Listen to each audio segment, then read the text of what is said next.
सर्वोपचारार्थे गन्धाक्षतपुष्पाणि समर्पयामि। ॐ चन्द्रमा चक्षुः सूर्यो अजायत श्रोत्रात् वायुस्य प्राणस्य मुखात् अग्निरजायत। आरती अति पावन पुराण की, आरती अति पावन पुराण की, आरती अति पावन पुराण की। धर्म भक्ति विज्ञान ध्यान की, धर्म भक्ति विज्ञान ध्यान की। ये महापुराण भागवत निर्मल, महापुराण भागवत निर्मल। ये सुख मुख विकलित निगम कल्प फल, विकलित निगम कल्प फल। ये परमानंद सुधारस में कल, परमानंद सुधारस में कल।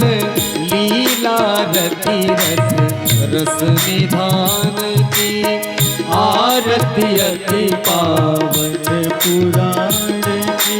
एक कलिमल मथनी त्रिताप निवारिणी, कलिमल मथनी त्रिताप निवारिणी। ये जन्म मृत्युमय भव भयहारिणी, जन्म मृत्युमय भव भयहारिणी। ये सेवक सतत सकल सुखकारिणी, सेवक सतत सकल सुखकारिणी। ये सुबह सदी हरि चरित गान की, आरती अति पावन पुराण की। ये विषय विलास विमोह विनाशिनी, विषय विलास विमोह विनाशिनी। ये विमल विराग विवेक विकासिनी, विमल विराग विवेक विकासिनी। भगवत तक रहस्य प्रकाशिनी, भगवत तक रहस्य प्रकाशिनी। परम ज्योति परमात्म ज्ञान की, आरती अति पावन पुराण की। परम हंस मुनि मन उल्लासिनी, रसिक हृदय रसिरात विलासिनी। परमहंस मुनि मन उल्लासिनी, रसिक हृदय रसिरात विलासिनी। भूति मुक्ति रति प्रेम सुदासिनी, भूति मुक्ति रति प्रेम सुदासिनी। कथा अखिल जन, कथा अखिल जन प्रिय सुजान की, आरती अति पावन पुराण की, आरती अति पावन पुराण की, आरती अति पावन पुराण की। धर्म भक्ति विज्ञान ध्यान की, धर्म भक्ति विज्ञान ध्यान की। यानि कानि च पापानि जन्मान्तरकृतानि जातानि सर्वाणि नश्यन्तो प्रदक्षिणायां पदे पदे। जलेन शीतले करणं पुष्पैः देवादिवन्दनम् आरतिग्रहणं मन्त्रपुष्पाञ्जलिः। ॐ जजनेन जग्नमयजन्त देवास्तानि धर्माणि प्रथमान्याशन्नाथेहनाकं महिमानः। सचन्द्र यत्र पूर्वे साध्याः सन्ति देवाः। नानासुगन्धपुष्पाणि यथा कालोद्भवानि च। पुष्पाञ्जलिर्मया दत्तं गृहाण परमेश्वर। संसर्वादिकं मन्त्रपुष्पाञ्जलिं समर्पयामि। पुराणपुरुषोत्तमाय नमः। प्रेम से बोले श्रीमद्भागवत महापुराण की जय हो। आनंद कंद सच्चिदानंद भगवान की जय हो। शुकदेव भगवान की जय हो। परम पूज्य व्यास जी महाराज की जय हो। जय जय श्री राधे श्याम।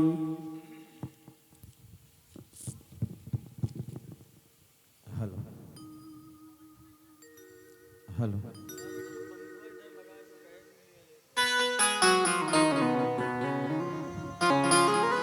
हेलो। जय श्री राम। जय श्री राम।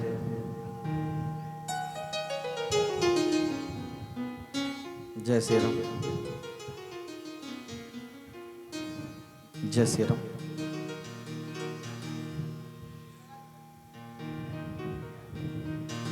जय श्री राम।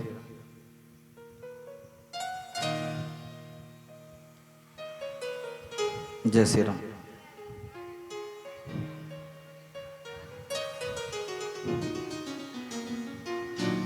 हरि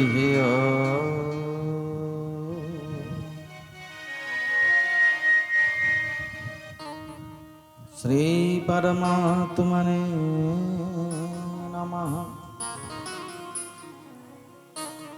श्री गुरु चरण कमलेभ्यो नमः। हरि ओम।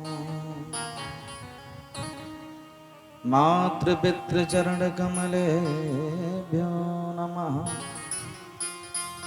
स्वस्ति श्री गणेशाय नमः।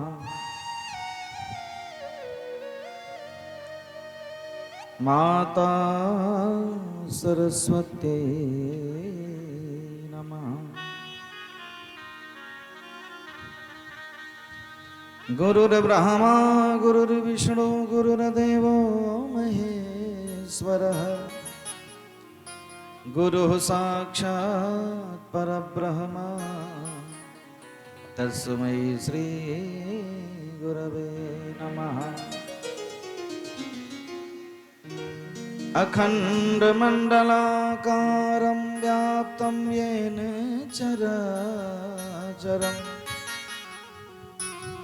तत्पदं दर्शितं येन तस्मै श्री गुरवे नमः।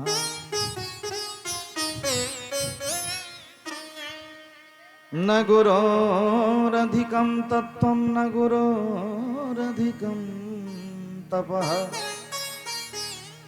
तत्त्वज्ञानात् परं नास्ति तस्मै श्री गुरवे नमः।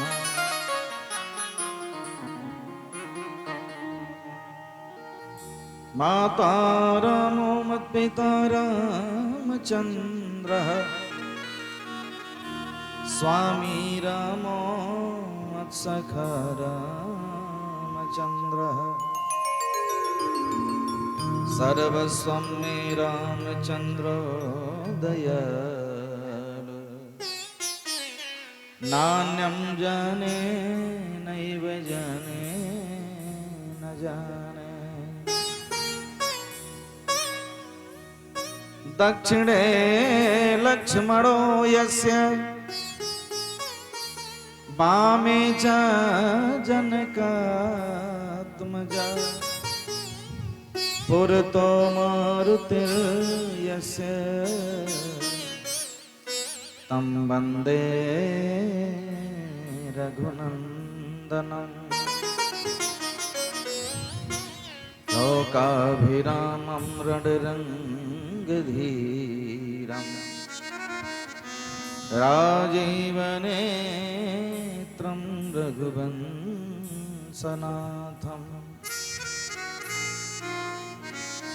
कारुण्यरूपं करुणाकरं तं श्रीरामचन्द्रं शरणं प्रपद्ये। वंशे विभूषितकरानवनीरदाभा पीताम्बरा तरुणबिम्बफलाधरोष्ठा पूरणेन्दुसुन्दरमुखादरविन्दनेत्रा कृष्णात् परं किमपि तत्त्वमहं न जाने। ध्येयं सदा परिभवघ्नमभीष्टदोहम् तीर्थास्पदं शिवविरिञ्चिनुतं शरणम्। भृत्यार्थिहं प्रणतपालभवाब्धिपोतं वन्दे महापुरुषते चरणारविन्दम्। करारविन्देन पदारविन्दम् मुखारविन्देन विनिवेशयन्तम्। वटस्य पत्रस्य पुटे शयनम् बालं मुकुन्दं मनसा स्मरामि।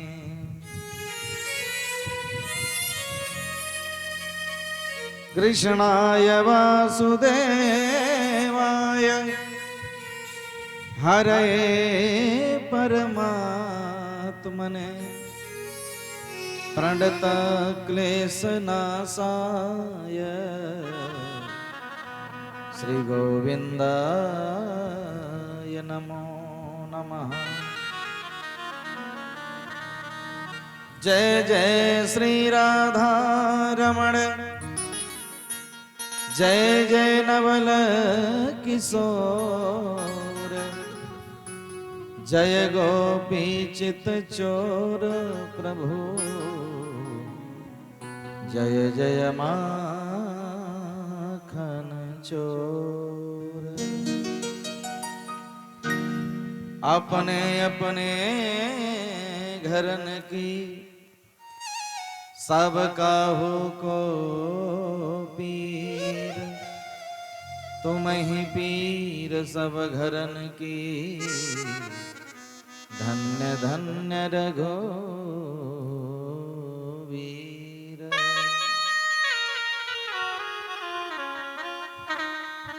जड़ चेतन जग जीव जत सकल राममय जानी बंदों सबके पद कमल सदा जोरी जुग पाणी सदा जोरी जुग पाणी। बोल गोविंद भगवान की जय हो बांके बिहारी लाल की जय हो शंकर भगवान की श्रीमद् भागवत महापुराण की हनुमान जी महाराज की तीर्थराज प्रयाग की चित्रकूट धाम की जय जय श्री राधे।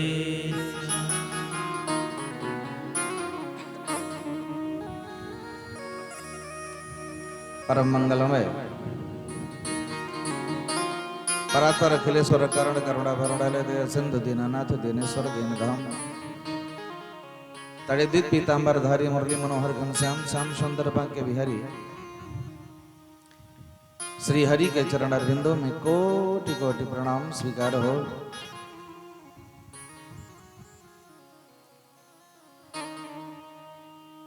परम्बा भगवती जगत जननी जगदम्बा आदिशक्ति मैया राधिका मैया जानकी के पावन पाद पद्मों में बारंबार नमन।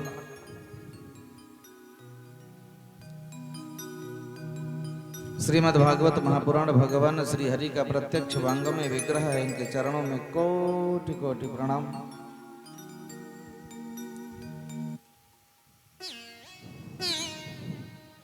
अपनी गृहस्थी की हस्ती लिए मस्ती में चूरस रसिक श्रद्धालु श्रोता भक्तगण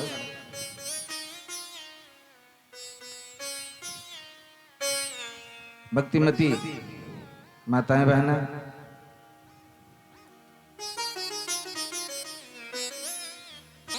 एवं प्यारे प्यारे बच्चों, भगवान की बड़ी कृपा है। ठाकुर जी ने कृपा करके हम सबके जीवन में कथा गंगा में डुबकी लगाने का सुंदर सौभाग्य दिया है। तो आइए प्रेम से, भक्ति से, भाव से कथा गंगा में प्रवेश करें। उससे पहले मन और वाणी को पवित्र करते हुए प्रेम से भगवान नाम संकीर्तन।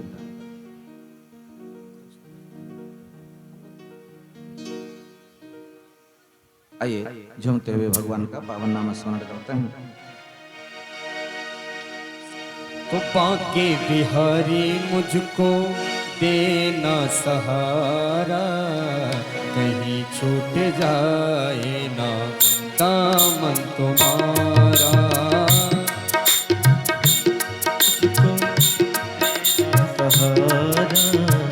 कहीं छूट जाए दामन तुम्हारा। वो बांके बिहारी मुझको देना सहारा, बांके बिहारी मुझको देना सहारा, कहीं छूट जाए ना दामन तुम्हारा। के बिहारी मुझको देना सहारा, कहीं छूट जाए ना दामन तुम्हारा।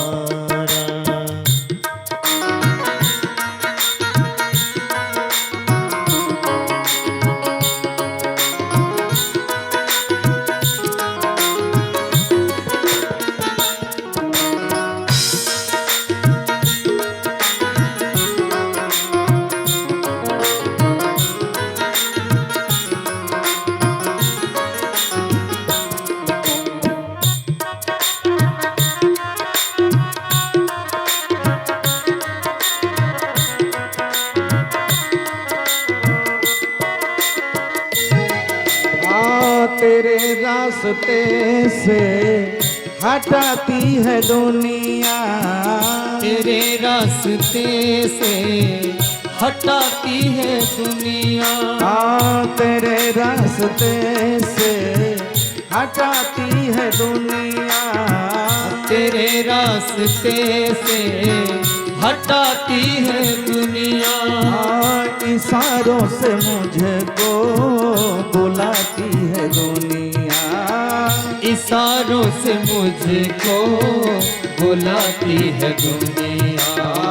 न देखूं मैं दुनिया का झूठा इशारा, न देखूं मैं दुनिया का झूठा इशारा, कहीं छूट जाए ना दामन तुम्हारा। बांके बिहारी मुझको देना सहारा, कहीं छूट जाए ना दामन तुम्हारा। बांके बिहारी मुझको देना सहारा, कहीं छूट जाए ना दामन तुम्हारा।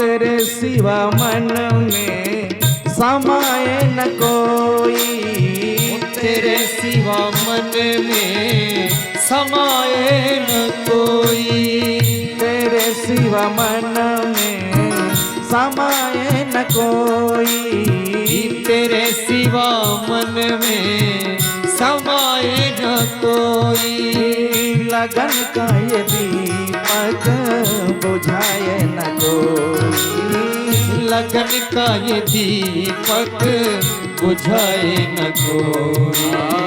तू ही मेरी कश्ती, तू ही किनारा, तू ही मेरी कश्ती, तू ही किनारा, कहीं छूट जाए ना दामन तुम्हारा। तू ही मेरी कश्ती, तू ही किनारा, कहीं छूट जाए ना दामन तुम्हारा। बाके बिहारी मुझे देना सहारा, कहीं छूट जाए ना दामन तुम्हारा।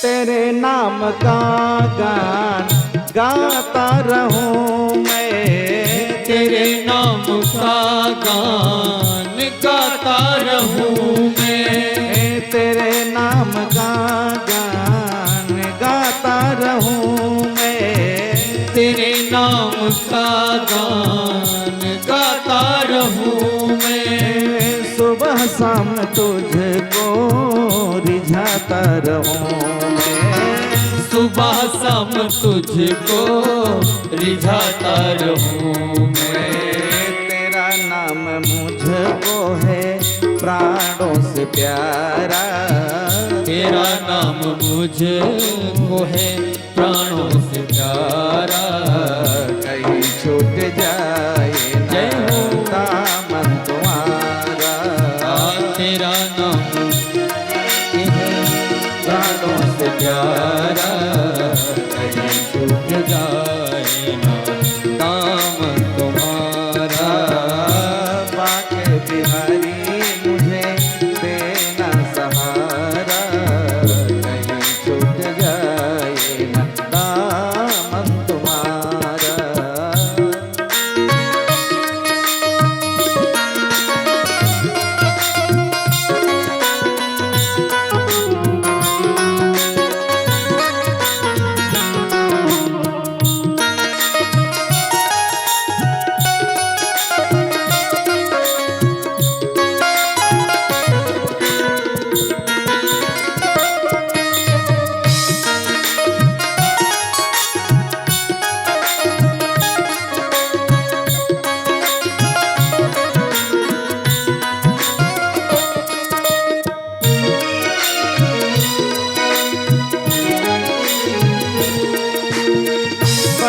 भूल की जो मैं दुनिया में आया, बड़ी भूल की जो मैं दुनिया में आया, बड़ी भूल की जो मैं दुनिया में आया, बड़ी भूल की जो मैं दुनिया में आया, मूल भी गंवाया और ब्याज भी गंवाया, मूल भी गंवाया और ब्याज भी गंवाया।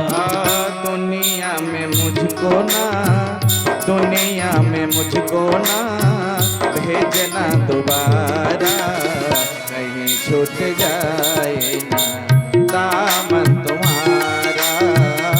दुनिया में मुझे को ना भेजना दोबारा, जाए ना दामन तुम्हारा। बाके बिहारी मुझको देना सहारा, कहीं छूट जाए ना दामन तुम्हारा। ओ बाके बिहारी मुझको देना सहारा, कहीं छूट जाए ना दामन तुम्हारा। आके बिहारी मुझको देना सहारा, कहीं छूट जाए ना दामन तुम्हारा। ओ बाके बिहारी मुझको देना सहारा, कहीं छूट जाए ना दामन तुम्हारा। बाके बिहारी मुझको देना सहारा, कहीं छूट जाए।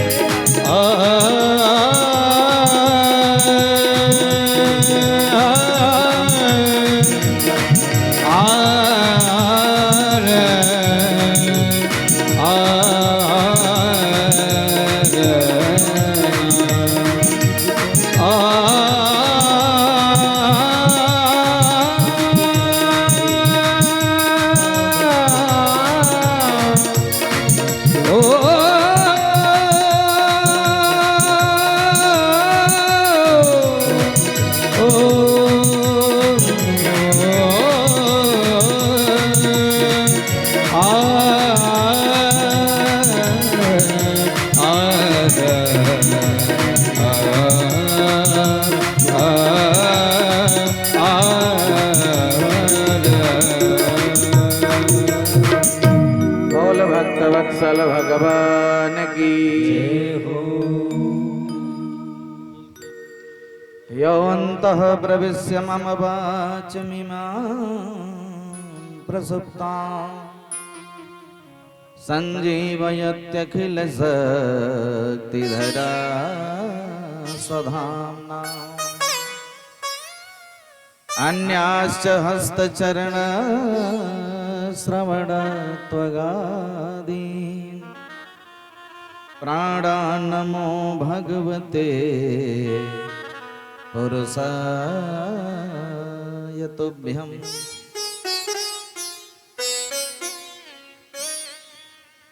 ध्रुव ने परमात्मा का दिव्य भजन किया और 5 महीने की कड़ी तपस्या में परमात्मा प्रकट हो गए। 5 वर्ष के बालक ध्रुव ने 5 महीने की कड़ी तपस्या में परमात्मा को प्रकट कर लिया। गोस्वामी जी ने बड़ी सुंदर बात बताई है कि ग्लानी में भर करके ध्रुव ने ग्लानी में भर करके भगवान का भजन किया। सौतेली माता न डांटती, वचन न बोलती कड़े, तो हो सकता है ध्रुव न जाते। और ग्लानी में भर के गए तो भगवान को प्रकट किया। ध्रुव सगलानी जप्यो हरि नाम, पावा अचल अनुपम ठाव। ध्रुव सगलानी जप्यो हरि नाम। ग्लानी में भर करके ध्रुव ने परमात्मा का नाम लिया और पावा अचल अनुपम ठाव, और भगवान को पाने के बाद परमात्मा के दिव्य लोक को प्राप्त किया। भगवान तो हर समय चाहते रहते हैं कि कोई हमारे पास आवे। भक्त तो भगवान तो हमेशा भक्तों के लिए तैयार रहते हैं। भगवान कहते हैं भैया हमें भक्तों की सेवा करने में बड़ा मजा आता है। ठाकुर जी को जितना आनंद भक्तों की सेवा करने में आता है उतना सेवा कराने में नहीं आता। अगर किसी भक्त को आवश्यकता पड़ी तो भगवान सेवा भी करते हैं। भगवान इसलिए तैयार रहते हैं कि पता नहीं कौन कब पुकार ले, तो कब हमें किस वक्त के लिए दौड़ना पड़े। एक बार किसी ने भगवान से पूछा, ठाकुर जी आप मंदिर में खड़े क्यों रहते हैं? आप बैठते नहीं हो, आपका पैर नहीं दुखता, खड़े होने का राज क्या है, कारण क्या है? भगवान ने कहा, भैया खड़े इसलिए रहते हैं कि पता नहीं कौन भक्त कब पुकार ले, किस भक्त को कब हमारी आवश्यकता पड़ जाए, हमें दौड़ के जाना पड़े। तो बैठे रहेंगे तो हो सकता है देर लग जाए, और खड़े रहेंगे तो तुरंत दौड़ के पहुंच जाएंगे, इसलिए खड़े रहते हैं। भगवान हर क्षण भक्तों के लिए तैयार रहते हैं। एक बहुत अच्छी घटना है, आपको बता दूं। एक सेठ जी थे और गुरु जी से गुरु मंत्र लिया। गुरु मंत्र लेने के बाद गुरु जी से निवेदन किया कि गुरु जी माला तो नहीं जप सकता, मैं स्वभाव नहीं है, माला नहीं जप सकता, और बिना माला जपे ठाकुर जी कैसे मिलेंगे आप ये बताओ। बिना पूजन किए, बिना भजन किए, बिना जप किए भगवान मिल जाए, ऐसा कोई उपाय बताइए। तो गुरु बाबा ने उपाय बताया कि आप ब्राह्मण और संतों की सेवा करो निश्चल मन से। संत और ब्राह्मणों की सेवा करो, तुम्हें भगवान पक्का मिलेंगे। और सेठ जी ने शुरू कर दिया सेवा। ब्राह्मणों और संतों की सेवा करने लगे, और संतों ब्राह्मणों की जहां सेवा होती है ना, वो दौड़ दौड़ के वहां जाते हैं। जहां सेवा बढ़िया हो वहां जाने में मजा आता है। स्वयं तो जाते हैं और भी दूसरों को बताते हैं। बम्बूपुर जाओगे क्या? बोले हाँ। बोले मिश्रा जी क्या चले जाना, बढ़िया सेवा होती है। तो और भी दूसरों को बताते हैं। इसी तरह से सेठ जी के यहाँ भीड़ लगने लगी। आए दिन संत आने लगे, ब्राह्मण आने लगे, और सेठ जी सेवा करने लगे। बहुत दिन बीत गए सेवा करते हुए, कई वर्ष बीत गए, और काफी संख्या में संत आने लगे। एक दिन सेठानी ने सेठ जी से कहा कि सुनो जी, अब अवस्था ढलने लगी, अब काम नहीं किया होता। मन तो बहुत है करने का, पर शरीर साथ नहीं देता। तो कोई अगर नौकर मिल जाता सेवा करने के लिए तो बड़ा अच्छा होता। तो सेठ जी ने कहा देखो व्यवस्था करेंगे। और भगवान इसी ताक में थे। जैसे ही सेठानी के मुंह से निकला नौकर मिल जाता तो बड़ा अच्छा होता, तो भगवान सवेरे सवेरे नौकर बन करके आ गया। एक 15-16 वर्ष के लड़के की अवस्था, और सेठ जी के दरवाजे पे भगवान सवेरे सवेरे घूमने लगे। जैसे सेठ जी दरवाजा खोल के बाहर निकले तो एक लड़का घूम रहा था। सेठ जी ने कहा, कहो भैया कौन हो, यहाँ कहाँ घूम रहे हो? उस बालक ने कहा, माने भगवान जी ने कहा कि सेठ जी हम तो बस ऐसे ही घूम रहे हैं। बोले क्यों घूम रहे हो, कुछ तो कारण होगा। बोले सेठ जी नौकरी की तलाश में घूम रहे हैं। कोई नौकर रख लेता घर में तो खाने पीने की व्यवस्था हो जाती। कोई नौकर रख ले अपने घर में। सेठ जी को जैसे सुना सेठ जी ने ये नौकरी चाहता है तो हमें भी नौकर की जरूरत है। तो उसने कहा, सेठ जी ने कहा अच्छा रुको रुको, घर में पूछ के आते हैं। सेठ जी अंदर गए, सेठानी को बुलाया, सुनो जी। बोले क्या हुआ? वो तुम कल नौकर की बात कर रही थी ना, एक लड़का 15-16 साल का घर के बाहर खड़ा है, उसे नौकरी की जरूरत है, उसे नौकरी की जरूरत है, हमें नौकर की जरूरत है, तो क्यों ना उसी से बात कर लें। आओ आप बात कर लो। सेठानी बाहर आई। सेठानी ने बच्चे को बुलाया, इधर आओ, क्या नाम है तुम्हारा? तो बच्चे ने कहा हमारा नाम है अंतर्यामी। सेठानी ने कहा बड़ा प्यारा नाम है, किसने रखा? बोले पता नहीं, पर है बहुत दिनों से। अच्छा क्या क्या कर लेते हो? बोले घर संबंधी सारे काम कर लेता हूँ, झाड़ू लगाना, पोंछा लगाना, बर्तन मांजना, सारे काम।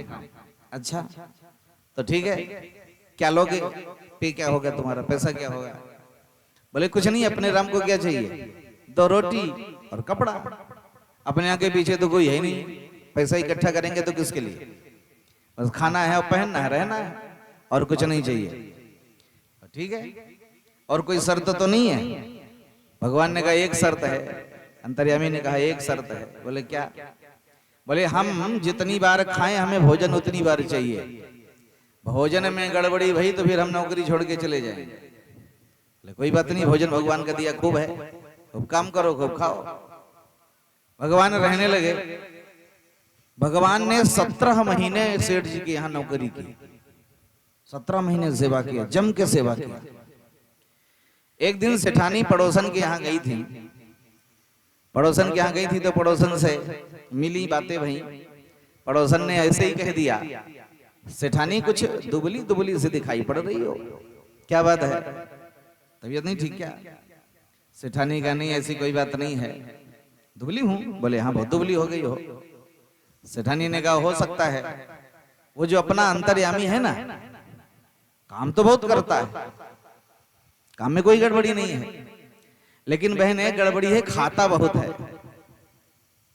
दिन भर में 4-5 बार खाता है, और 4-5 बार तो खाता ही है, और 5-5 6-6 मोटे मोटे टिक्कड़ खाता है, खाता बहुत है। और जैसे ही भगवान के भोजन की चर्चा वही सो अंतर्यामी अंतर ध्यान। भगवान चले गए। भगवान चले गए तो जब सेठ जी सवेरे के निकले, सेठ जी जब शाम को आए तो सेठ जी की आदत थी, सेठ जी अंतर्यामी को सामने बैठा करके भोजन करते थे, साथ में खिलाते थे। साथ में खिलाते थे तो सेठ जी ने आवाज लगाया। जैसे सेठानी ने थाली परोसा तो सेठ जी ने आवाज लगाया, अंतर्यामी कहाँ हो भाई, आओ। तो आवाज लगाया सेठ जी ने, पर अंतर्यामी आए रहे। बोलो राधे राधे। मन बड़ा चंचल होता है, टिकता नहीं एक जगह, घूमते रहता है यहाँ वहाँ। अरे भगवान, बोलो राधे राधे। सेठ जी ने अंतर्यामी को बुलाया, बेटा अंतर्यामी आओ, भोजन करते हैं साथ में। आवाज तो लगाया सेठ जी ने, पर अंतर्यामी की कोई आहट सुनाई नहीं पड़ी। सेठ जी ने सेठानी से पूछा, ये कहाँ चला गया? तो सेठानी ने कहा पता नहीं, मैं तो पड़ोसन के यहाँ गई थी और उसके बाद वापस आई हूं तो उसका कोई पता नहीं है। अच्छा, घर बहुत बड़ा था तो सोचा शायद यहीं कहीं इधर उधर पड़ा होगा। आवाज कई लगाया लेकिन अंतर्यामी नहीं आया। जब कोई आवाज नहीं आई, कोई आहट नहीं मिली, तो सेठ जी को लगा कि मामला जरूर कुछ गड़बड़ है। सेठानी से पूछा, ये बताओ तुमने भोजन की कोई चर्चा तो नहीं की उससे, भोजन के बारे में कोई गड़बड़ी तो नहीं कही? तो सेठानी ने कहा वैसे मैंने उससे कुछ नहीं कहा, उससे मेरी कोई बात नहीं हुई, मैं केवल पड़ोसन के यहाँ गई थी, पड़ोसन ने ऐसे ही पूछ लिया बहन बड़ी दुबली हो गई हो, बात क्या है? तो मैंने उससे कह दिया था कि वो जो अंतर्यामी है ना, वो खाता थोड़ा ज्यादा है, तो कई बार तो उसी के लिए भोजन बनाना पड़ता है, बाकी और कोई बात नहीं है, और कोई बात नहीं हुई उससे। अब सेठ जी को लगा कि तुमने पड़ोसन के यहाँ कहा है, तो ये बात उसे पता कैसे चलेगी, वो तो साथ में गया नहीं था। तो अगर उसे इस बात का पता नहीं चला तो फिर वो घर छोड़ के चला क्यों गया? उसे जरूर इस बात का भनक लगा है। अब सेठ जी का माथा ठनका, कहीं अंतर्यामी भगवान तो नहीं है? गुरु जी ने कहा था संतों की सेवा करते रहो भगवान मिल जाएंगे, तो कहीं भगवान ही तो नहीं? अब सेठ जी का माथा ठनका। सेठ जी ने कहा जब तक अंतर्यामी नहीं आएगा अब मैं भोजन नहीं करूंगा। सेठ जी थाली के सामने बैठे रह गए। अब सेठ जी भोजन न करें तो सेठानी कहां से करें? पुराना जमाना था, माताएं खिला के खाती थी। बोलो राधे राधे। तो सेठ जी ने भोजन नहीं किया तो सेठानी में भोजन नहीं किया। रात भर दोनों पति पत्नी थाली के सामने बैठे रहे। सवेरा हो गया, फिर शाम हो गई, फिर सवेरा हो गया, फिर शाम हो गई। 3 दिन 3 रात्रि दोनों थाली के सामने बैठे रहे। अंतर्यामी नहीं आया। अंतर्यामी नहीं आया तो भगवान सेठ जी ने भोजन नहीं किया। चौथे दिन सवेरे सवेरे भगवान को दया आ गई। भगवान को लगा कहीं मर न जाए, तो भगवान प्रकट हो गए। और जैसे ठाकुर जी प्रकट हुए तो आवाज लगाया, सेठ जी ज्यों भगवान की मधुर आवाज कानों में पड़ी तो सेठ जी की आंखें खुल गईं। देखा तो सामने अंतर्यामी खड़े मुस्कुराते हुए। सेठ जी समझ गए ये पक्का भगवान है। चरणों में गिर पड़े और चरणों में गिर के कहा, कहाँ चले गए थे नारायण, कहाँ चले गए थे प्रभु। भगवान रोने लगे। भगवान ने कहा, अब क्या बताऊं, आना तो नहीं चाहता था पर तेरे प्रेम ने विवश कर दिया मुझे दोबारा प्रकट होने में। अपने रूप में आओ प्रभु। भगवान अपने रूप में आए। हाथ जोड़ करके सेठ जी ने परमात्मा के चरणों में खूब आंसू बहाया और रोते हुए कहा, प्रभु मुझसे जो अपराध हो गया हो उसे क्षमा कर दीजिएगा, क्योंकि मैंने आपके साथ नौकरों वाला व्यवहार किया है। मैं आपको नौकर ही समझता रहा, मैं आपको भगवान नहीं समझा, इसलिए जरूर कोई न कोई गलत शब्द बोला होगा, उसके लिए हमें क्षमा चाहता हूँ, मुझे क्षमा कर दीजिएगा।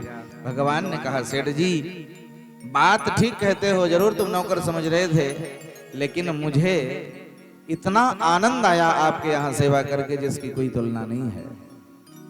आपकी सेवा करके बड़ा आनंद आया मुझे। 17 महीने में आपके घर में रहा और मैं इतना प्रफुल्लित हूँ, इतना आनंदित हूँ कि जिसकी कोई सीमा नहीं है, इसलिए परेशान मत हो।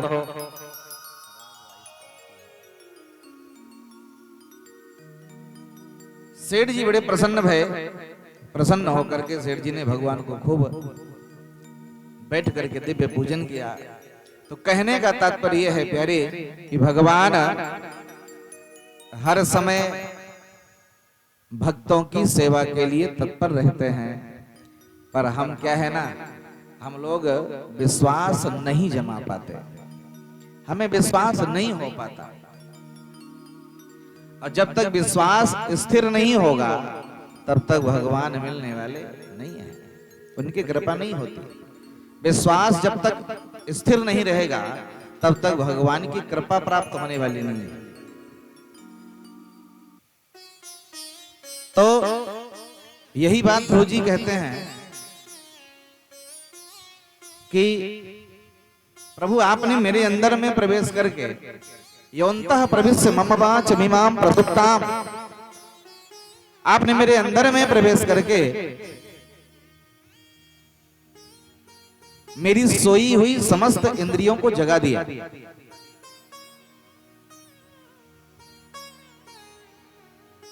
और समस्त इंद्रियां तभी काम करती हैं जब भगवान की कृपा होती है, अन्यथा आंखें बने रहती हैं पर दिखाई नहीं पड़ता, हाथ बना रहेगा पर हाथ काम नहीं करेगा, पैर तो बाहर से बढ़िया दिखाई पड़ेगा पर चला नहीं जाता। ये सब कुछ ठीक रहता है, लेकिन जब तक अंदर से कनेक्शन ठीक नहीं होगा, बल्ब चाहे जितना अच्छा लगा दो, और अगर अंदर से कनेक्शन कटा हुआ है, कनेक्शन ठीक से नहीं है, तो बल्ब कोई मायने नहीं रखता। मायने कनेक्शन रखता है, कनेक्शन बढ़िया हो तो चाहे जैसा बल्ब लगा दो लाइट जल ही जाएगी। तो उसी तरह आपने मेरे अंतर में प्रवेश करके मेरी समस्त सोई हुई इंद्रियों को जगा दिया। भगवान को प्रणाम किया ध्रुव ने और चल पड़े घर की तरफ। नारद बाबा ने पहले से ही जाके बता दिया था, बालक ध्रुव भगवान को प्राप्त करके आ रहे हैं। पूरे नगर को दुल्हन की तरह सजाया गया, बड़ा भव्य स्वागत हुआ ध्रुव का। ध्रुव जी सबसे पहले अपनी सौतेली माता के पास गए, उनके चरणों में प्रणाम किया, उसके बाद अपने पिता से मिले और इसके बाद अंत में अपनी माता के पास गए। जब अपनी माँ के पास गए तो मैया ने ध्रुव को गोदी में बिठा लिया और गोदी में बिठा करके रोने लगी। आज 6 महीने से मैया सुनीत ने आंसुओं को रोक रखा था और आज जैसे बेटे को देखा तो आंसुओं का सैलाब टूट पड़ा और मैया सुनीत ने अपने आंसुओं से ध्रुव के मस्तक को सींच दिया और पूछा, बेटा तूने भगवान को देखा? कैसे दिखते हैं भगवान, कैसे होते हैं भगवान बेटा? ध्रुव ने कहा, माँ मैं भगवान को तो देखा, लेकिन माँ भगवान के चेहरे में भी मुझे तेरा चेहरा नजर आ रहा था। मुझे ऐसा लगता था जैसे आज मैं अपनी माँ की गोदी में बैठा हूँ। मुझे नहीं लगा कि मैं भगवान की गोदी में बैठा हूँ। मुझे बस यही लगता था कि मैं अपनी माँ की गोदी में बैठा हूँ और अपनी माँ के प्यारे से मुखड़े को निहार रहा हूँ। माँ, मैंने परमात्मा में भी तुझे देखा है और हमेशा तुझ में भगवान को देखा है। जब तू थी तो मैं तुझ में भगवान को देखता था और आज भगवान मिल गए तो मैं भगवान में भी तुझको देख रहा था। बड़े प्रसन्न भई माँ, लाला को अपने बेटे को हृदय से लगा लिया। समय बीता, ध्रुव बड़े हुए और बड़े होकर के ध्रुव ने विवाह किया। 2 विवाह भये, भ्रमी और इला। 2 बेटा हुए, उत्कल और वत्सर। 36,000 वर्षों तक राज्य किया ध्रुव ने। और इसके बाद जंगल चले गए भजन करने। सरस्वती नदी के किनारे अपना आश्रम बनाया, कुटिया बनाई और वहीं बैठ के वो भजन करने लगे। बहुत दिनों तक भजन किया। इसके बाद विमान आया और विमान में बैठ के ध्रुव चलने को हुए तो एक काली काली देवी जी हाथ जोड़े सिर झुकाए सामने प्रकट हो गई। देवी जी से पूछा ध्रुव ने, देवी जी आप कौन हो, अपना परिचय दीजिए। देवी जी ने अपना परिचय दिया, महाराज हम हैं मृत्यु देवी और ये है मृत्युलोक। मृत्युलोक में बिना हमारी इच्छा के, बिना हमारा स्पर्श के कोई नहीं जा सकता। तो आप वैकुंठ जाओ, विमान में बैठ के, हमें कोई दिक्कत नहीं है, पर आपको हमें स्पर्श करना पड़ेगा। तो मृत्यु देवी सर झुका करके बैठी थी। मृत्योर मूर्धनीम पदम दत्वा आरुरोहाद्भुतम गृहम। मृत्यु देवी के मस्तक पर चरण रख करके और ध्रुव विमान में बैठ गए। विमान में बैठ के चलने लगे। ध्यान दीजिए, आया है सो जाएगा, जाना सबको पड़ेगा। राजा रंक फकीर, चाहे राजा हो, चाहे रंक हो, गरीब हो, चाहे फकीर हो, भिखारी हो, लेकिन मरने में अंतर होगा, जाने में अंतर होगा। जैसे यात्रा बहुत लोग करते हैं, कुछ लोग विमान की यात्रा करते हैं, एरोप्लेन की यात्रा करते हैं, कुछ लोग ट्रेन की यात्रा करते हैं। विमान में कौन बैठता है? जिसका जितना ज्यादा माल है, जिसके पास ज्यादा पैसा है, वो विमान से जाता है, प्लेन से जाता है, और जिसके पास कम पैसे है वो ट्रेन से जाता है। तो पैसा ज्यादा है तभी विमान से जाओगे, पैसा नहीं है तो आप विमान से नहीं जा सकते। और ट्रेन से तो साधारण व्यक्ति भी चला जाता है। कुछ लोग तो बिना पैसे के भी ट्रेन में चले जाते हैं, विदाउट टिकट जिसको कहते हैं। पकड़े जाए मार खाएं बात अलग है, और कुछ लोग यात्रा कर लेते हैं। तो उसी तरह जाना सबको है, वहां यात्रा सबको करनी है, पर विमान की यात्रा कब होगी? जब चकाचक माल होगा। माल कौन सा? राम नाम रूपी धन। भजन खूब किए होंगे, खूब चकाचक भजन होगा, खूब सत्संग होगा, तब विमान आएगा, तब विमान में बैठेंगे, तब टिकट कटेगा। और अगर भजन नहीं हुआ, भजन रूपी धन नहीं कमाया, नाम राम रूपी धन नहीं कमाया, तो विमान में नहीं बैठ सकते। उसके लिए फिर क्या होगा? फिर लोहे की जंजीरों में बंधे हुए जाएंगे। यम के दूत आएंगे और लोहे की जंजीर लेके आएंगे, हाथ पैर बांध के घसीटते हुए लेकर के जाएंगे। विमान की यात्रा कैसे होती है? विमान की यात्रा में यहाँ से बैठे और जहां जाना है वहां सीधे पहुंच गए, बीच में कोई स्टॉप नहीं होता, डायरेक्ट जाना होता है। लेकिन ट्रेन की यात्रा में क्या होता है? ट्रेन की यात्रा में रुकती हुई जाती है ट्रेन, हर स्टेशनों में रुकेगी और हर स्टेशन में रुकती हुई जाएगी। लेकिन विमान सीधा उड़ेगा और जहां जाना है वहां पहुंचा देगा। उसी तरह जब यम के दूत हमको लेकर के जाते हैं ना, तो बहुत स्टेशनों में रुकना पड़ता है। कैसे? आपने गरुड़ पुराण सुना होगा। गरुड़ पुराण आपने सुना होगा। गरुड़ पुराण में 17 नगर बताए गए हैं, जिन नगरों से होकर के जाना पड़ता है। यम के दूत आते हैं, पकड़ के लेके जाते हैं, उन 17 नगरों में रोकते हैं बारी बारी से। तो हर स्टेशनों में रुकना पड़ता है। उसके बाद यमपुरी को जाना होता है। तो आया है सो जाएगा राजा रंग फकीर, लेकिन कोई विमानन चढ़ चला, कोई बंधा जात जंजीर। तो अगर जाना है, अब इच्छा है कि विमान में बैठ के जाएं तो धन कमाओ, नाम नाम नाम रूपी धन, परमात्मा का नाम धन कमाओ। और इस धन में कुछ लगता नहीं है,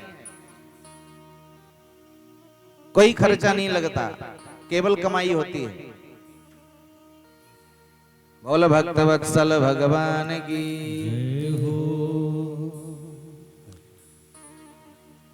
चतुर्थ स्कंद में ही भगवान के ध्रुव जी के और वंश का वर्णन किया।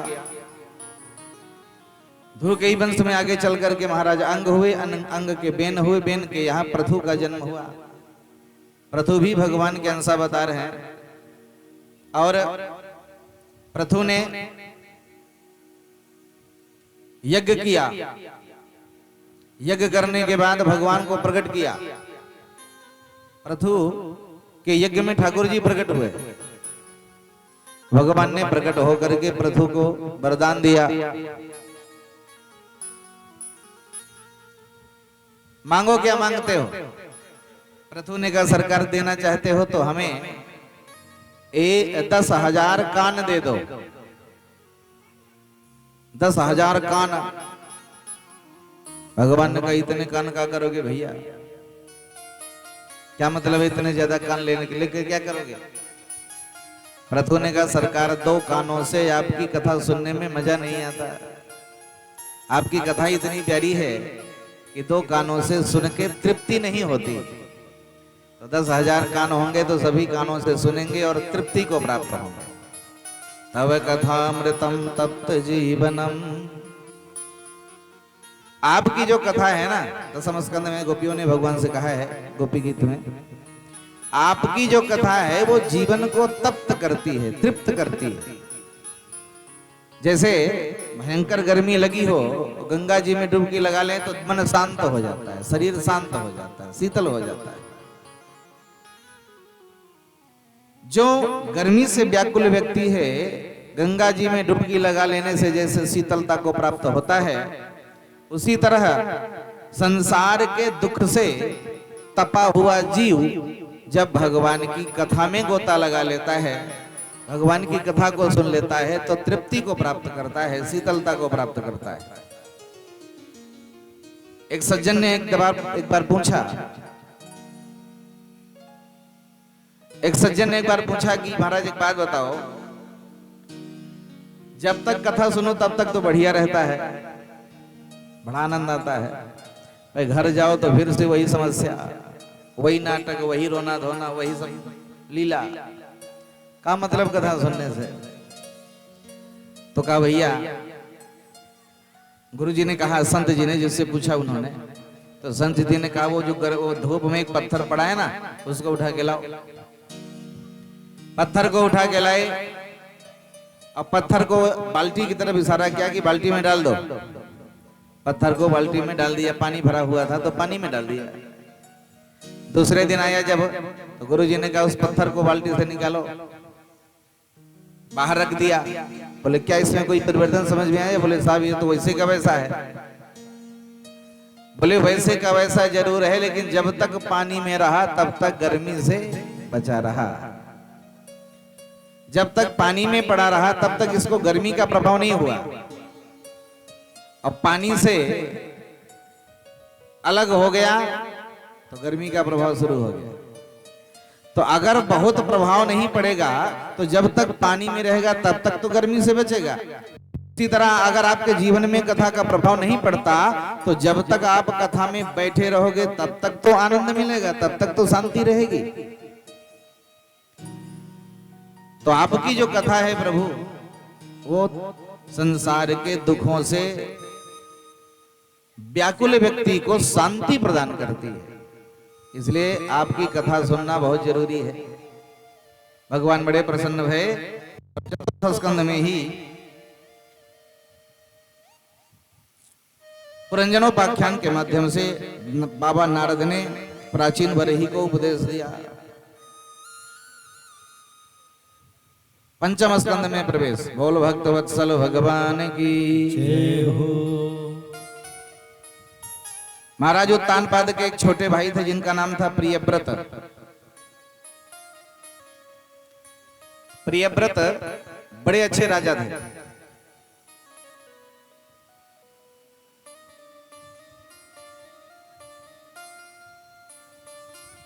बोल गोविंद भगवान की जय हो।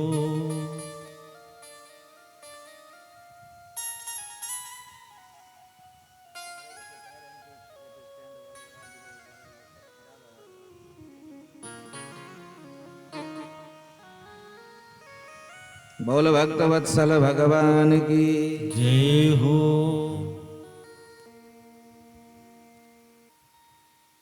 महाराज प्रियव्रत ने मन में विचार किया कि व्यक्ति केवल दिन में कमाई करता है तो इतनी तरक्की करता है, रात दिन कमाई करे तो कितनी तरक्की करेगा। तो मैं ऐसा कोई काम करता हूं कि रात होए ही ना, दिन ही दिन बना रहे। व्यक्ति खूब काम करे, खूब तरक्की करे। क्या मतलब रात्रि में फालतू में खा के सो जाते हैं लोग, हो गया, हटाओ इसे। तो उन्होंने क्या किया, एक बहुत ही सुंदर रथ बनवाया। वो इतना चमकीला रथ था कि उसके प्रभाव से रात्रि का पता ही नहीं चला, दिन ही बना रहा। और एक नहीं, पूरा 7 दिनों तक लगातार दिन ही दिन बना रहा, रात्रि नहीं भाई। वो उसी रथ में बैठ के चक्कर लगाने लगे धरती का। तो जहां जहां जिधर जिधर गए उधर दिन ही बना रहा, रात्रि नहीं भाई। ब्रह्मा जी ने आकर के समझाया, बेटा क्यों परेशान होते हो? अरे रात्रि का अपना महत्व है, दिन का अपना महत्व है। प्रकृति के जितने नियम हैं उनके साथ खिलवाड़ नहीं करना चाहिए। भगवान ने जो कुछ बनाया है उसका सबका अपना महत्व है। गरीबी का अपना महत्व है, अमीरी का अपना महत्व है, सुख का अपना महत्व है, दुख का अपना महत्व है, रात्रि का अपना महत्व है, दिन का अपना महत्व है। सबका अपना अपना महत्व है। और जैसा भगवान ने बनाया है उसको उसी तरह चलने दो, उसमें छेड़छाड़ मत करो। वस्तु कोई खराब नहीं होती, वस्तु का प्रयोग करते आना चाहिए बस। कोई भी वस्तु कभी खराब नहीं होती। और हम लोग क्या करते हैं, वस्तु का प्रयोग आता नहीं, दोष दूसरों को देते हैं। दिमाग काम नहीं करता, दोष दूसरों को देते हैं। जैसे कहावत आपने सुनी होगी, नाच न जाने आंगन टेढ़ा। एक कोई देवी जी किसी के घर गई थी, काम वाम रहा होगा कुछ, तो जिनके घर गई थी उन्होंने कहा कि बहुत सुंदर नाचती हो, हमने ऐसे सुना है, थोड़ा दिखाओ हमें भी। बाजा बाजा बज रहा था, तो उनसे नाचते तो बनता नहीं था। तो खड़ी हुई और चारों तरफ देख के बोली, नाचती तो मैं बहुत जोरदार, पर तुम्हारा आंगन कुछ टेढ़ा दिखाई पड़ता है। अगर सीधा होता तो इतना नाचती महाराज, पागल कर देती सबको। बोलो राधे राधे। अब ये नहीं कह सकती कि हमसे बनता नहीं, दोस्त आंगन को निकाल दिया। जैसे एक और देखें, स्वामी जी 2 बजे तक कार्यालय में रहे, विद्यालय में रहे या खेती में रहे, कहीं भी रहे। 2 बजे आए और नहा धो करके फ्रेश होकर के बोले थाली लगाओ भोजन की। तो देवी जी ने थाली लगाया, और थाली लगाया तो स्वामी जी ने पहला निवाला डाला मुंह में, तो पता चला दाल में नमक नहीं है। मैंने जल्दी जल्दी में भूल गई। अब स्वामी जी को गुस्सा आया, बताओ सारा दिन भूखों मर गए, अब खाने का समय आया तो दाल में नमक ही नहीं है। तो खूब डांट लगाया, खूब डांटा देवी जी को। घर में खा खा के मोटी हो गई, ये क्या काम है वो भी ठीक से नहीं होता, दिमाग खराब हो गया, पागल हो गया, खूब डांटा। दूसरे दिन देवी जी ने दाल डाला तो बड़ा सावधानी नमक डाल दिया, और नमक डाल के दूसरे काम में चली गई। आधा घंटा बाद आई तो दिमाग में आया कि नमक डाला कि नहीं डाला, आज फिर तो ना भूल जाऊं, लगता है नहीं डाला। तो दोबारा जय सिया राम। अब जैसे स्वामी जी खाने बैठे, नमक है नमक। अब भयंकर गुस्सा हुए, खूब डांट लगाई, बड़ा ध्यान किया था, गड़बड़ कैसे हो गया। तीसरे दिन फिर दाल डाला, और दाल डाल के नमक डालने के लिए चली तो नमक के डिब्बे के बगल में रखा था चीनी का डिब्बा। तो चीनी का डिब्बा खोला और चीनी जैसी आराम, दाल में चीनी डाल दी। अब स्वामी जी आए, ज्योनी वाला उठाया, दाल में डुबोया, मुंह में डाला। अब तो गुस्से का पारावार नहीं, उठाया लठ, अब 20 लठ मारा देवी जी को। पुराना जमाना था, आज कोई मार के दिखावे। पुराना जमाना था तो खूब बेचारी किसी तरह मार खाई है। और दौड़ी भागी भागी किसी तरह बचाया अपने आप को। दौड़ी दौड़ी अंदर गई, अंदर जाकर के नमक का डिब्बा उठाया, आंगन में फेंक दिया। इस नमक के कारण सब गड़बड़ हो रहा है। अब बताओ, नमक गड़बड़ है कि दिमाग गड़बड़ है? खुद का भेजा काम नहीं करता, दूसरों को दोष देती है। तो ब्रह्मा जी ने समझाया, बेटा कोई वस्तु खराब नहीं होती, वस्तु का प्रयोग आना चाहिए बस। रात का अपना महत्व है, दिन का अपना महत्व है। गाय को परेशान होते हो, रात को रात रहने दो, दिन को। अगर सुबह का आनंद लेना है तो रात्रि का दुख झेलना पड़ेगा। अगर गरीबी नहीं होगी तो अमीरी का आनंद नहीं आएगा। अगर दुख नहीं होगा तो सुख का आनंद नहीं आएगा। इसलिए आनंद लेना है इन सब का तो सबको झेलो, सबका अपना महत्व है। बोलो राधे राधे। ब्रह्मा जी ने समझाया तो मान गए। परिणाम क्या हुआ?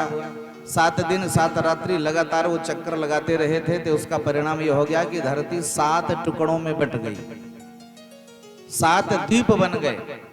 और जहां जहां से रथ का पहिया गया था वहां वहां 7 समुद्र की रचना हो गई। तो 7 समुद्र और 7 द्वीप बन गए। प्रियव्रत के 7 बेटा थे, एक एक द्वीप को एक एक बेटों का राज्य दे दिया। और प्रियव्रत जी जंगल चले गए। तो बड़े बेटे को जम्बू द्वीप का राजा बनाया। पहला द्वीप जम्बू द्वीप, जम्बू द्वीप को बड़े बेटे का राजा बनाया। बड़े बेटे कौन? आग्नेन्द्र। आग्नेन्द्र को जम्बू द्वीप का राजा बनाया। आग्नेन्द्र ने पूर्व चित्ती नाम की अप्सरा के साथ विवाह किया और उनके 9 बेटा पैदा हुए। तो जम्बू द्वीप को 9 भागों में बांट दिया, 9 खंडों में। पहला खंड अजनाभ खंड, अजनाभ खंड को दे दिया अपने बड़े बेटे नाभि को। नाभि को राजा बना दिया। नाभि ने मेरू देवी के साथ विवाह किया और उनके घर में ऋषभ देव जी का जन्म हुआ। ऋषभ देव जी प्रकट भये। ऋषभ देव जी भी भगवान के अवतार है। ऋषभ देव जी प्रकट भये और ऋषभ देव जी ने बड़े होकर के इंद्र बारिश बंद कर दिए थे, वर्षा नहीं करते थे। तो इंद्र के प्रति क्रोध आया और क्रोध में उन्होंने बारिश करना शुरू कर दिया। माने इतना क्रोधित भये कि इंद्र पागल हो गए और इंद्र ने बारिश करना शुरू कर दिया। इतना ही नहीं, मनचाहा बारिश किया, वर्षा किया और इसके बाद अपनी बिटिया जयंती का विवाह ऋषभ देव जी के साथ कर दिया। तो ऋषभ देव जी के द्वारा जयंती के गर्भ से 100 पुत्र पैदा हुए, 100 बेटा। 81 बेटा ब्राह्मण हो गए, 9 बेटा ऋषि हो गए, 10 बेटों ने राज्य का काज किया। जिनमें सबसे बड़े थे भरत जी महाराज। भरत जी ने 1 करोड़ वर्षों तक राज्य किया, बहुत दिनों तक राज्य किया। और इसके बाद जंगल चले गए। बेटों को उपदेश दिया, बड़े बेटे सुमति को राजा बना दिया और भरत जी जंगल चले गए। नदी के किनारे कुटिया बना लिए, वहीं आश्रम बना करके रहने लगे, भगवान का भजन करने लगे, गायत्री की उपासना करने लगे। एक दिन भरत जी नदी में स्नान करने गए और नदी में स्नान करते हुए उन्होंने देखा कि एक हिरनी जल पीने आई है। तो हिरनी जल पी रही थी, अचानक पीछे से सिंह ने दहाड़ लगाई। तो हिरनी डर गई, डर करके नदी में छलांग लगा दी। परिणाम क्या हुआ कि वो इतनी डर गई कि डर के कारण उसका गर्भपात हो गया, उसका बच्चा जल में गिर गया और बहता हुआ चला जा रहा था। भरत जी ने देखा तो भरत जी को दया आ गई। बच्चे को उठाया, उठा करके लेकर के आए कुटिया में, वस्त्र से उसको पोंछा, कपड़े से पोंछा और कपड़े से पोंछने के बाद अग्नि जला के तपाया, उसे स्वस्थ किया, सुरक्षित किया। 1 2 दिन 4 दिन 6 दिन रखा। इसके बाद मन में विचार किया इसे छोड़ दिया जाए। फिर मन में विचार आया कि छोड़ देंगे तो जंगली जीव इसे खा डालेंगे, मार डालेंगे, छोटा है, थोड़ा और बड़ा हो जाए तब छोड़ेंगे। ये सोच करके उसे अपने पास ही रखा। जहां सारा दिन भजन करते थे बाबा, वहां अब सारा दिन हिरण की सेवा में जाने लगा। सारा दिन हिरण की सेवा में लगे रहते हैं। भजन करना बंद हो गया, माला जपना बंद हो गया। और समय बीता तो हिरण धीरे धीरे बड़ा हो गया। और एक दिन वो खेलते खेलते जंगल में चला गया, उछलते उछलते घने जंगल में। और घने जंगल में चला गया तो लौट के वापस नहीं आया। तो हिरण का चिंतन करते हुए बाबा बीमार पड़ गए। इतना टेंशन हुआ उन्हें कि लगता है जंगल चला गया, उसे कोई मार डालेगा, कोई खा लेगा, कोई पकड़ ले जाएगा, उसके साथ क्या होगा। इस चिंता में बाबा बीमार पड़ गए। और ऐसे बीमार पड़े कि बिस्तर पकड़ लिया। और ऐसा बिस्तर पकड़े कि उठ नहीं पाए दोबारा। और हिरण का चिंतन करते करते शरीर छूट गया। तो हिरण का चिंतन करते हुए शरीर छूटा तो अगले जन्म में हिरण बन के पैदा भय। ध्यान दीजिएगा, अंत में जिसका चिंतन होगा वही शरीर प्राप्त होगा। अंते यामति सा गति, अंत में आप जिसका चिंतन करोगे वही बन के पैदा होगा। और अंत में वही दिमाग में आता है जो जीवन भर किए रहते हैं। जिसका अभ्यास बना होता है अंत में भी वही होता है, वही निकलता है। अगर हमने भजन नहीं किया, जीवन में जाप नहीं किया, पूजन नहीं किया, भजन नहीं किया, तो अंत में भी भजन निकलने वाला नहीं है।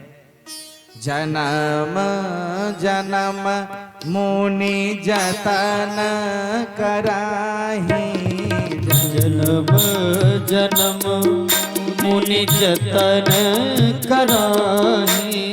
जन्म जन्म मुनि जतन कराही। जन्म जन्म मुनि जतन कराही।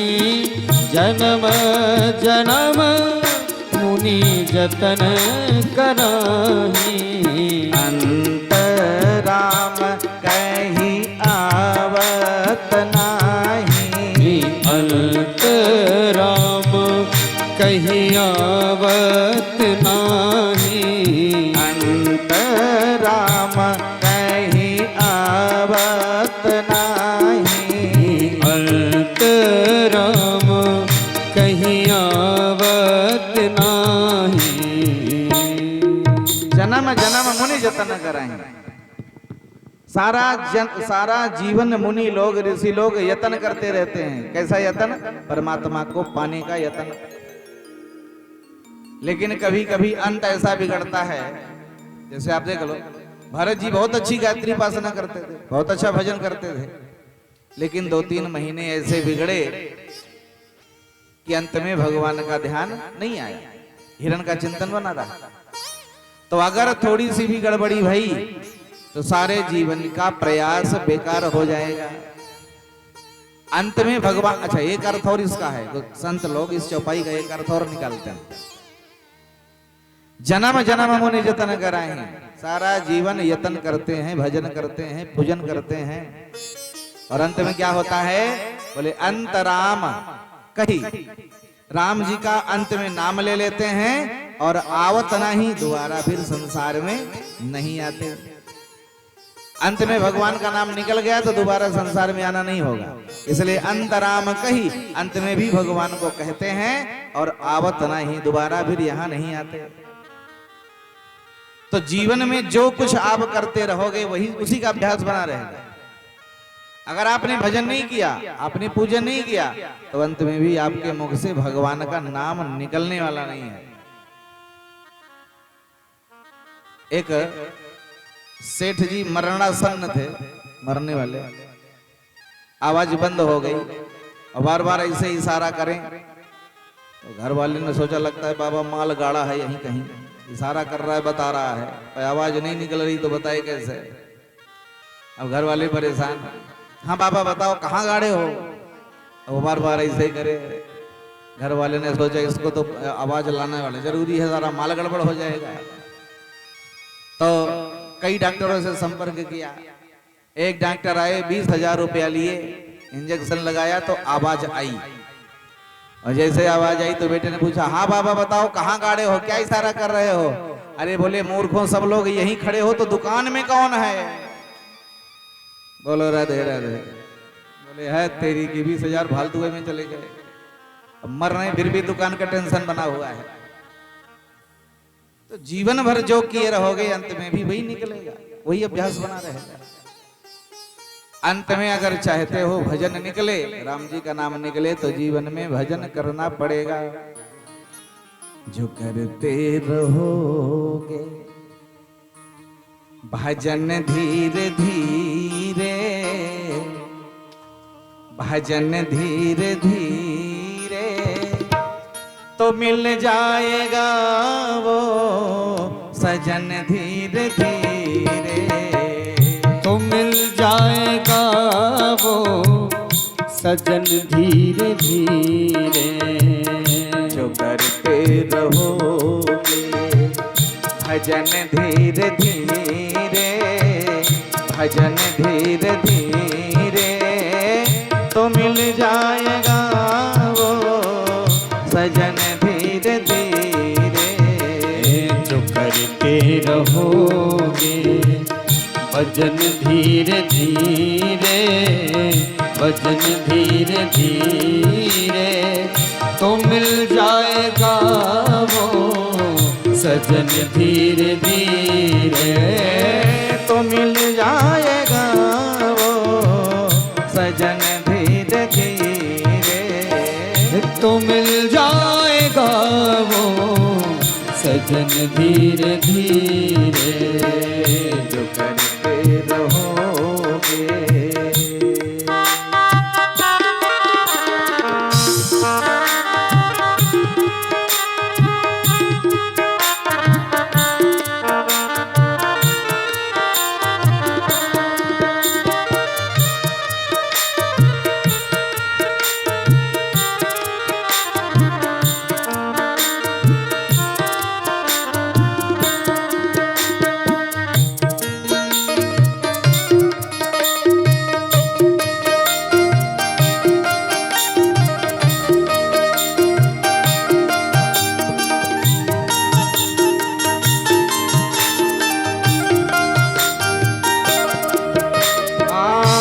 जग के झमेलों से खुद को निकालो, जग के झमेले से खुद को निकालो, जग के झमेलों से खुद को निकालो, जग के झमेलों से खुद को निकालो।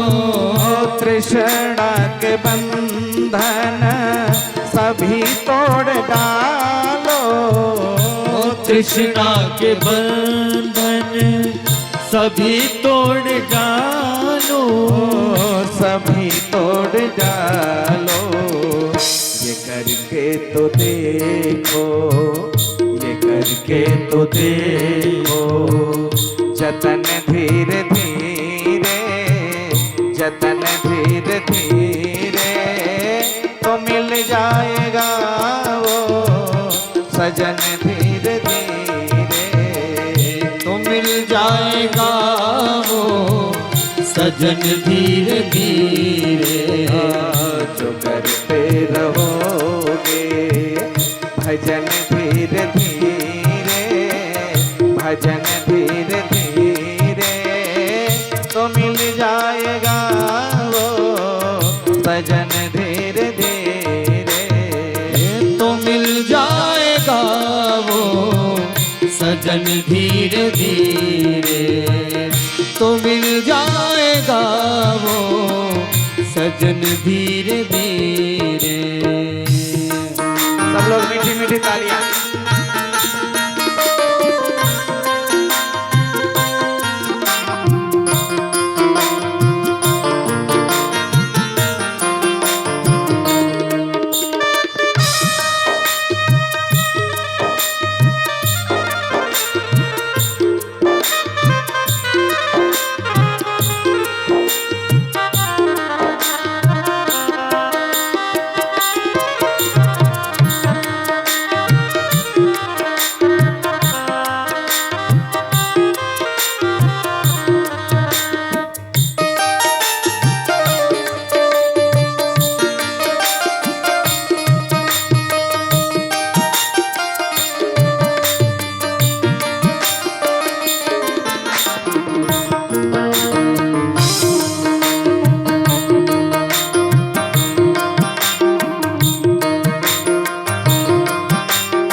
यहाँ पर तेरा ठिकाना नहीं है, यहाँ पर तेरा ठिकाना नहीं है, यहाँ पर तेरा ठिकाना नहीं है, यहाँ पर तो तेरा ठिकाना नहीं है। जहाँ से तो आया जाना वही है, जहाँ से तो आया जाना वही है, जहाँ से तो आया जाना वही है, जहाँ से तो आया जाना वही है, जाना वही है।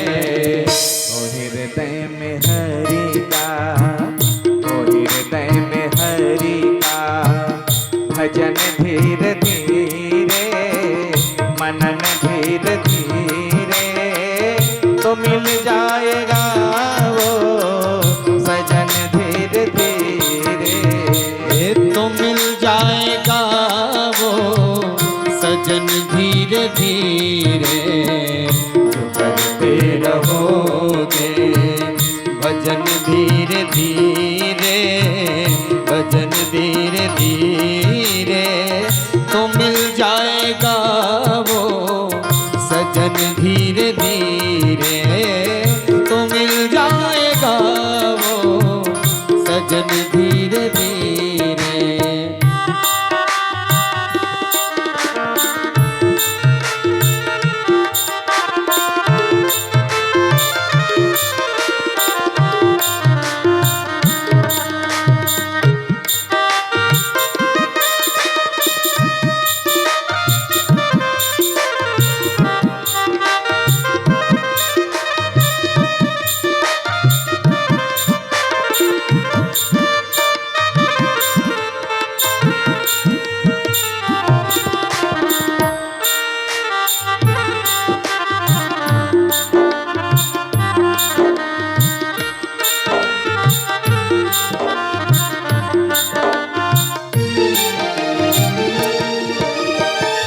करके जतन जिसको तुलसी ने पाया, करके जतन जिसको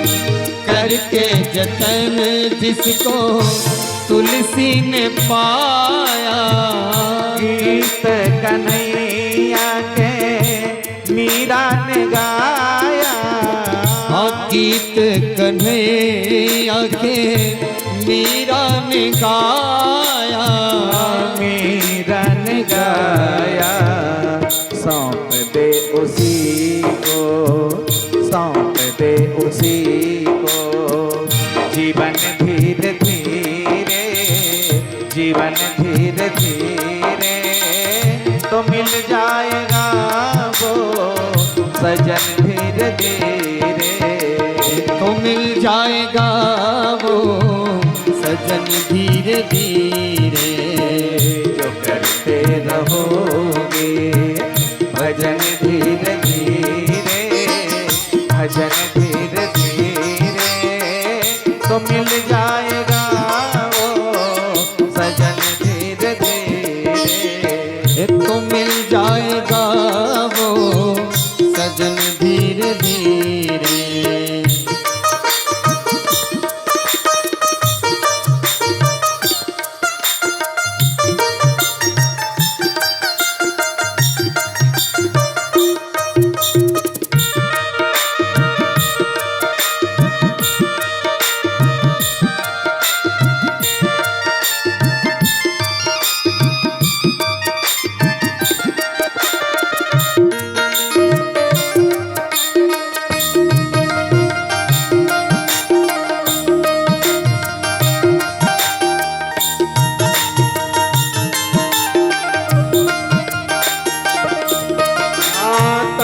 मन की आँखों से खुद को निहारो, तनिक मन की आँखों से खुद को निहारो, तनिक मन की आँखों से खुद को निहारो, तनिक मन की आँखों से खुद को निहारो।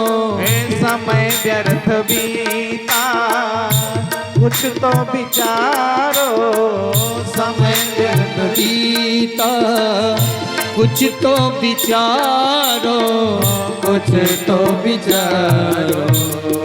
कर लो पावन, कर लो पावन, ये तन धीरे धीरे, ये मन धीरे धीरे, तो मिल जाएगा वो सजन धीरे धीरे, तो मिल जाएगा वो सजन धीरे धीरे, तो मिल जाएगा वो सजन धीरे धीरे।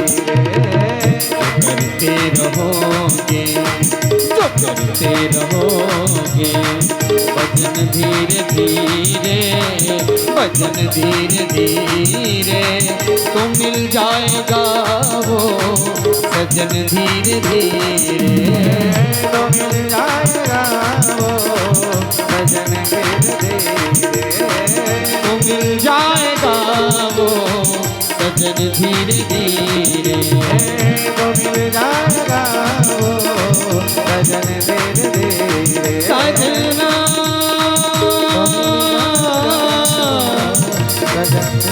सजना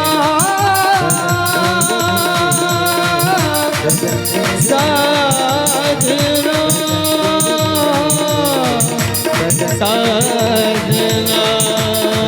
सजना रे सजना रे सजना